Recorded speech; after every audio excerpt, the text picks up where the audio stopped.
காரியம், நீ முயற்சி எடுக்காத. அப்போது நீங்கள் நிறைய ஹாஸ்பிட்டலில் போய் பார்த்தீங்க அப்படின்னு சொன்னால், ரொம்ப சிக்கா, ரொம்ப நோய் அப்படின்னா ரொம்ப பலவீனமாக இருக்கிறவர்களை பார்த்து டாக்டர் அவர் நல்ல பழம் கேட்குறாரு, வாங்கி கொடுக்கலாமா அப்படின்னு கேட்பாங்க. உடனே அந்த டாக்டர் என்ன சொல்லுவார் தெரியுமா? அவர் என்ன கேட்டாலும் வாங்கி கொடுங்க. ஏன் அப்படின்னு சொன்னால், இவங்களுக்கு என்ன தெரியும்னா, அவர் உயிரோடு இருக்க மாட்டார், அந்த அம்மா உயிரோடு இருக்க மாட்டாங்க, சீக்கிரமாக அவங்க இறந்து போயிடுவாங்க. அப்போது அவங்க என்ன கேட்டாலும் அவங்களுக்கு கொடுங்க, பிரச்சனை இல்லை, அதனால அவங்க கஷ்டப்பட்டால் கூட ப்ராப்ளம் இல்லை. என்ன கேட்டாலும் இந்த உலகத்தில் இருக்கிற மனிதர்கள் அப்படிப்பட்ட ஒரு நபருக்கு முயற்சி காப்பாற்றுவதற்கு, வாழ்வதற்கு, சுகப்படுத்துவதற்கு முயற்சி எடுக்க முன்னாடி நிற்கவே மாட்டாங்க. ஆனால் இந்த மனுஷனுக்கு மட்டும் ஒன்னே ஒன்று உள்ள இருக்குது. 38 வருடம் ஆன போதிலும் வேதம் சொல்கிறது, தான் ஒவ்வொரு நாளும் அந்த தூதன் அந்த குளத்தை கலக்கும் போது தனக்கு முன்பாக எத்தனையோ பேர் நிற்கிறது அவனுக்கு தெரியும்.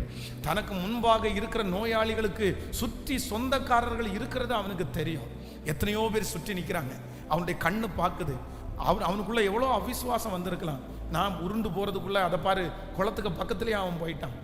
அதை பாரு, அவனுடைய மாமனார் ரொம்ப திடகாத்திரமாக இருக்கிறார், அவங்க பிள்ளை ரொம்ப திடகாத்திரமாக இருக்கிறார், அவங்க உடனே தூக்கி போடுவாங்க. இப்படி தன்னுடைய கண்ணுக்கு முன்பாக தான் முயற்சி எடுக்க வேண்டாம் என்று எத்தனையோ நெகட்டிவ் அவனுக்கு முன்னாடி இருக்குது. ஆனாலும் இந்த மனுஷனுக்குள்ளே அவன் எடுத்த ஒரு தீர்மானம், ஒருவேளை குளம் கலக்கப்படும் போது ஆண்டவர் அவங்க அந்த இடத்துல நின்று, நான் அந்த குளத்தில் போய் இறங்கிட்டா எனக்கு விடுதலை கிடைக்கும்ல.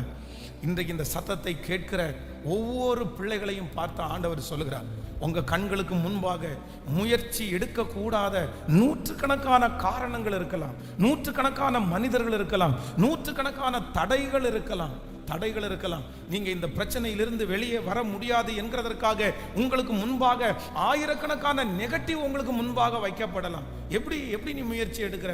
இப்படி நடந்துரும். நீ அங்க பாரு, இங்க பாரு, இந்த மனுஷனை பாரு, இது நடக்க போவது இல்லை, இது நடக்காது, அவர்கள் தான் ஜெயிக்க போறார்கள், நீ தோற்றுதான் போவ, நீ எடுக்கிற முயற்சி வீண், நீ அந்த இடத்துக்கு போகாத, உன்னுடைய பலத்தை நீ எதுக்கு நீ பிரயோஜனப்படுத்துற? வேண்டாம், நீ இங்கேயே இரு, நீ இந்த இடத்துல உட்கார்ந்து சாப்பிட்டுட்டு, இதுதான் உன்னுடைய தலையெழுத்து. இப்படிப்பட்ட ஆயிரக்கணக்கான நெகட்டிவ் இருக்கும்போது ஒரு உண்மையான தேவனுடைய பிள்ளை, அற்புதத்தை பெற்றுக்கொள்ளுகிற ஒரு தேவனுடைய பிள்ளை என்ன பண்ணணும் அப்படின்னு சொன்னா, எனக்கு எத்தனை எதிர்மறையான காரியங்கள் எனக்கு முன்னாடி இருந்தாலும் என் தேவன் என்னை நடத்துவதற்கு வல்லவராய் இருக்கிறார். நீங்கள் எடுக்கிற